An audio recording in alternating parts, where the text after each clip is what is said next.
Cockroach Janata party இன்னைக்கு social media முழுக்க இதை பற்றி தான் பேசிகிட்டு இருக்கிறாங்க. இன்ஸ்டாகிராமில் ஒரு ஐடியா திடீர்னு ஓப்பன் பண்ணுறானுங்க. ஓப்பன் பண்ணி கொஞ்ச நாளுக்குள்ளேயே பார்த்தீங்கன்னா பாருங்கள், இப்போ 1 கோடி பேர் ஃபாலோ பண்ணுறாங்கன்னு இப்போ பார்த்தா 3 கோடி பேர் வந்து ஃபாலோயர்ஸ் வந்துட்டாங்க அப்படின்னு சொல்லி ஒன்று இது பண்ணுறாங்க.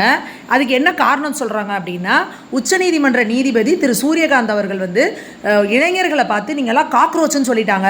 ஆமாம், நாங்கள் காக்ரோச் ஜனதா பார்ட்டியை ஆரம்பித்து நாங்கள் என்ன செய்கிறோன்னு பாருங்கன்னு போட்டிருக்காங்க.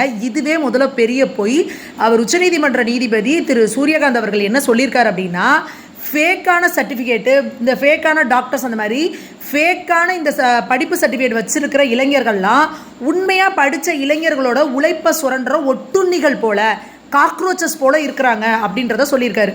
அப்போ உண்மையாக இன்றைக்கி படித்து கஷ்டப்பட்டு சர்டிஃபிகேட் வாங்குகிற இளைஞர்கள் எல்லாம் அவர் சொன்னது சரியா தப்பா அப்படிங்கிறத நீங்களே முடிவு பண்ணிக்கோங்க. அடுத்து இந்த ஐடியா ஓப்பன் பண்ணவன் யாருன்னு பார்த்தீங்கன்னா 2 பேர், ஆர்பித் அபிஜித்னு 2 பேர் ஆரம்பிக்கிறாங்க. இவங்க 2 பேருமே வந்து ஆம் ஆத்மி கட்சியை சேர்ந்தவங்க. அவங்க எங்கே இருக்காங்க இப்போன்னு பார்த்தீங்கன்னா யூஎஸ்ஏல உட்காந்துருக்குறாங்க. யூஎஸ்ஏல உட்காந்துக்கிட்டு ஆஹா பாருங்கள் 1.5 கோடி பேர் வந்துட்டாங்க, 2 கோடி பேர் வந்துட்டாங்க, 3 கோடி பேர் வந்துட்டாங்க. உடனே நம்ம கனிமொழி அக்கா ஆஹா இவ்வளோ பேர் இதை ஃபாலோ பண்ணுறாங்கன்னா பார்த்துக்கோங்க, இளைஞர்கள் ஏதோ ஒரு மாற்றத்தை விரும்புகிறாங்க அப்படின்னு அவங்க ஒரு பில்டப்பு. அதுக்குள்ளே இருக்கிறவங்கலாம் பார்த்தீங்கன்னா துருக்கியில், பங்களாதேஷில், பாகிஸ்தானில் இருக்கிறவங்களாம் அதை ஃபாலோவர்ஸாக இருக்காங்க. ஏயோ, இந்தியாவில் மாற்றம் வரணும்னா எங்கள் இந்திய இளைஞர்கள் அதுக்கு வந்து ஃபாலோவராக இருக்கணும். துருக்கியிலையும் பங்களாதேஷ்லையும் பாகிஸ்தான்லேயும் இருக்கிறவன் வந்து அதில் சேர்ந்தானா எப்படி நீங்கள் இந்தியாவில் மாற்றத்தை கொண்டு வருவீங்க? நீங்கள் எந்த நிலைமைக்கு வந்துட்டீங்க அப்படின்னா, மோடி அவர்களை தோற்கடிக்கணும் அப்படின்னா இந்த மாதிரி லெவலுக்காக நீங்கள்லாம் இறங்கி கீழே போவீங்க?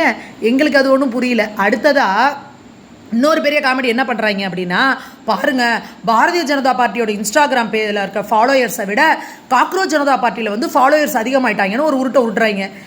உங்களை எப்படி அசிங்கப்படுத்திட்டாங்க தெரியுமா சோஷியல் மீடியாவில்? அதே இளைஞர்கள் சன்னி லியோனோட ஃபாலோயர்ஸு ராகுல் காந்தியோட ஃபாலோயர்ஸை விட அதிகமாக இருக்குது. அப்போ சன்னி லியோனை வந்து எதிர்க்கட்சி தலைவர் ஆக்கிடலாமான்னு அதே இளைஞர்கள் உங்களுக்கு செருப்படி கொடுத்துருக்காங்க.